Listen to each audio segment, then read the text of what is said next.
One of the leadership traits that I'm still working on is delegation. You need to be able to expand yourself and give the team the ability to do what they need to do, having a little bit of work-life balance while you're trying to change the world. A leadership trait that I'm working on is active listening, hearing what they're saying, asking follow-up questions so you really understand what point they're trying to make to you. Patience. Patience with my team, that's easy. But patience with myself, that's the hardest part. If you sell 10 million and you want to sell 20 million and you want to sell 40 million, so patience is key when you're trying to keep up with those projections. The leadership trait that I'm working on is leading from behind. You have to have patience and let your team do what they do best and not have that urge to step in and help them unless they ask for it. Intensity. I push my people to be the best. I push our organization to be the best. And so I tend to be a little bit impatient. I tend to be a little intense. And sometimes it's not always the best way. The leadership trait I'm working on is managing people.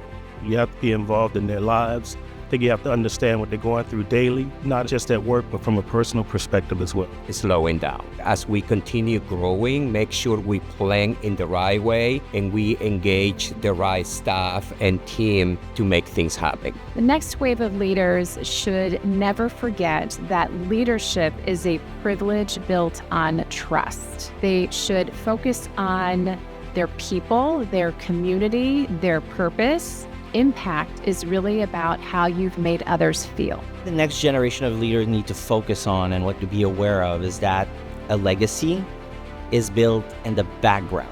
What remains in the room when you left is not what you said, but what you inspired people to do when you're gone. People.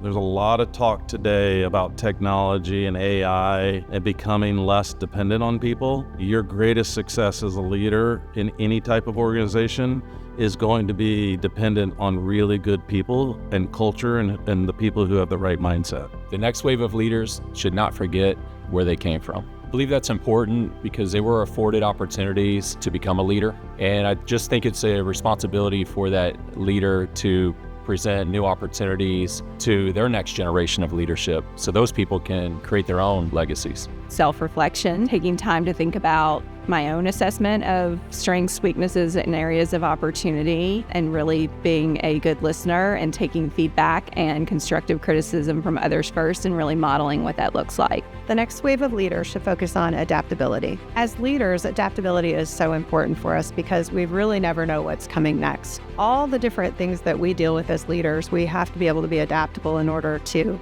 make the difference within our businesses. Evolving. What got you here won't get you there. You have to learn from the past, but you have to evolve for the future. I think the next generation of leaders, as they build their legacy, really needs to continue to focus on the purpose. For me, that sense of purpose and that mission of serving people guides everything I do. And I think if people remember that, they'll have a great legacy when they're done. Servant leadership, they do that and they build a great team around them, coach them, and encourage those individuals to grow. They're going to create something greater than themselves. A leader should stay focused on the human element. We live in a world of social media and AI, headlines, glitz, reels, sound bites, and we're going to lose track of the human element. And the human element is what makes the world go round. If my leadership had a soundtrack, it would be Keep On Moving by Soul to Soul. If you're not steadily moving, then you're stagnant. If you're stagnant, you're not innovative. And if you're not innovative, then obviously the outcome would be that you'll fail. If I had a leadership soundtrack, it would be I Got a Feeling from Black Eyed Peas. A glass is half full. You know, it's going to be a good day. It's going to be a good night. I just always have loved that song. A Pirate Looks at 40 by Jimmy Buffett. To me, leadership is about remaining calm in rough storms, so I work and try to stay calm during stormy seas. If my leadership had a soundtrack, it would be Stronger by Kanye West. It's about overcoming obstacles, facing your daily adversities, and becoming stronger because of them. Don't Stop Believing by Journey, and that's to continue having that faith, the confidence, and the perseverance to actually see things through, not only to get things done and to do the right thing, but to celebrate with confetti at the end of the milestones. My leadership soundtrack would be Eye of the Tiger. It's about getting knocked down, getting back up, keeping your dreams alive. Business is hard. It's a fight every day, and that song just continues to remind me to get back up and get after it every single day. Have a Cigar by Pink Floyd. Sometimes we don't give ourselves the chance to appreciate the little wins. We push and push and push and never stop to sit back and realize how much we've accomplished. You have to enjoy those moments on the way because it's not the destination, it's the journey that makes this whole process great. If my leadership had a soundtrack, it would be Shake It Off by Taylor Swift.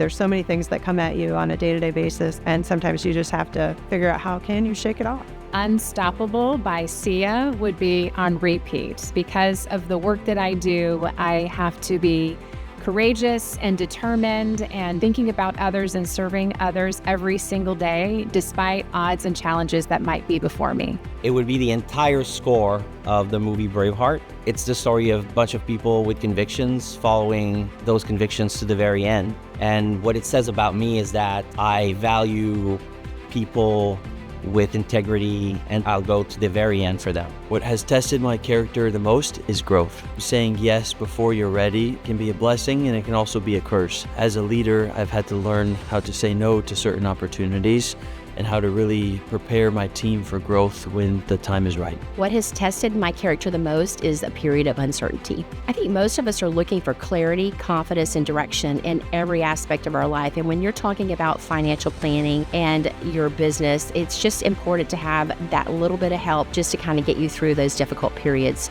especially when there's uncertainty. Working for someone who did not share my core values. I was actually fired for standing up and doing the right thing. It was shocking. It was devastating in the moment, and yet it solidified who I wanted to be as a leader. It allowed me to discover Vistage, and now I'm living out my purpose, serving and helping others because of that. What it tested my character the most is disaster. You need to be prepared to make decisions, either to deploy and help or just wait.